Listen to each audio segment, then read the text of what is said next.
আসসালামু আলাইকুম ও রহমতুল্লাহি ওয়া বারাকাতুহু। আজকে আমি আলোচনা করতে চলেছি ক্লাস 11-এ অর্থাৎ ক্লাস 10 থেকে ক্লাস 11-এ সিবিএসই বোর্ডে অর্থাৎ ইংলিশ মিডিয়াম বোর্ডে যারা আল আমিন মিশনে ভর্তি হতে চায় তাদের সিলেবাস নিয়ে। Al Amin mission syllabus for admission to class 11 science session 2026-27 এর জন্য মোট যে মার্কস পরীক্ষা হবে সেটা হচ্ছে ইংরেজিতে থাকবে মোট 20 নাম্বার, ম্যাথমেটিক্সে থাকবে মোট 30 নাম্বার এবং সায়েন্সে থাকবে মোট 50 নাম্বার। সাবজেক্ট ইংরেজিতে যে বিষয়গুলো থাকবে সেগুলো কী কী চলো একটু দেখে নিই। কম্প্রিহেনশন আনসিন অর্থাৎ একটি আনসিন দেওয়া থাকবে, সেই আনসিন থেকে প্রশ্ন খুঁজে নিয়ে তোমাকে লিখতে হবে। থাকছে ডিটারমিনার্স, থাকবে টেন্স, থাকবে মডেলস, থাকবে ন্যারেশন চেঞ্জ, থাকবে সাবজেক্ট ভার্ব কনকর্ড, থাকবে kind of sentence, editing, gap filling and transformation. অর্থাৎ এই ধরনের যে বিষয়গুলো রয়েছে সেই বিষয়গুলো ইংরেজির ভিতরে যে টপিকগুলো রয়েছে সেগুলো ভালো করে পড়লেই তুমি কিন্তু ভালো করে পরীক্ষা দিতে পারবে। ম্যাথমেটিক্সের ক্ষেত্রে লম্বা একটা সারি আছে, তো চলো দেখে নিই ম্যাথমেটিক্সে কী কী আমাদের আসার মতো। যেহেতু এটা লম্বা সারি সেহেতু আমরা ভিতরে যাচ্ছি না, জাস্ট আমরা ওপরে যাব। নাম্বার সিস্টেম থাকবে, রিয়েল নাম্বার থাকবে, ইউনিট 2-তে থাকবে অ্যালজেব্রা, থাকবে পলিনোমিয়ালস থাকবে, pair of liner equations into 2 variables এগুলো থাকছে। 3 নম্বরে থাকছে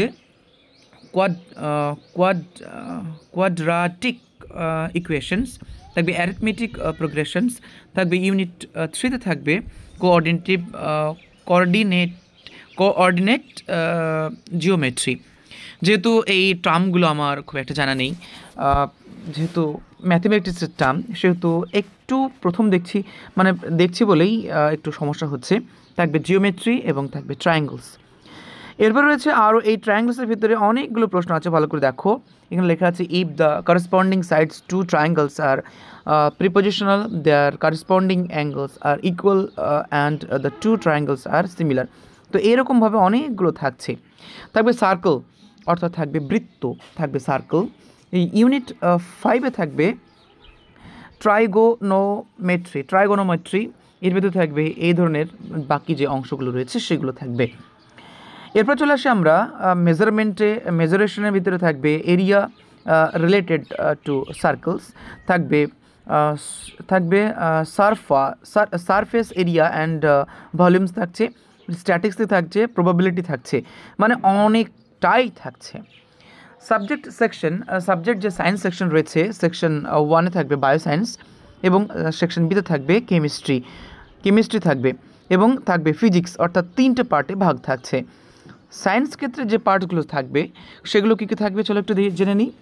থাকবে theme the world of living, থাকছে unit 2 world of living, life process, control and coordinate in the animals and plants, থাকবে রিপ্রোডাকশন। এরপর চলে আসি হেরিডিটি অ্যান্ড ইভলিউশন।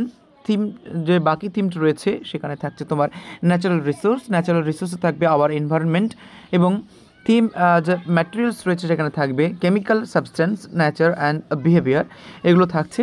এবং থাকছে অ্যাসিড, বেস অ্যান্ড সল্টস, থাকবে metals and non metals, carbon compounds, এই সমস্ত প্রশ্নগুলো থাকছে। এবং সেকশন সি ফিজিক্সে যে প্রশ্নগুলো থাকছে সেগুলোর ভিতরে কী থাকছে দেখো, থাকছে ন্যাচারাল ফিনোমেনা থাকছে এবং থিম 2 যেটা থাকছে সেগুলোতে বাকি প্রশ্নগুলো থাকছে।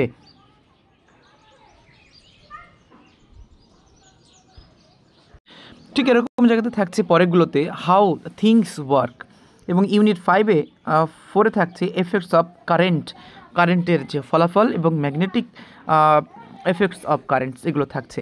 তো এই ছিল সিলেবাস নিয়ে আলোচনা ক্লাস 11-এ। যারা ক্লাস 10 থেকে 11-এ ভর্তি হতে চাও আল আমিন মিশনে, তোমাদের সিলেবাস হচ্ছে এটাই।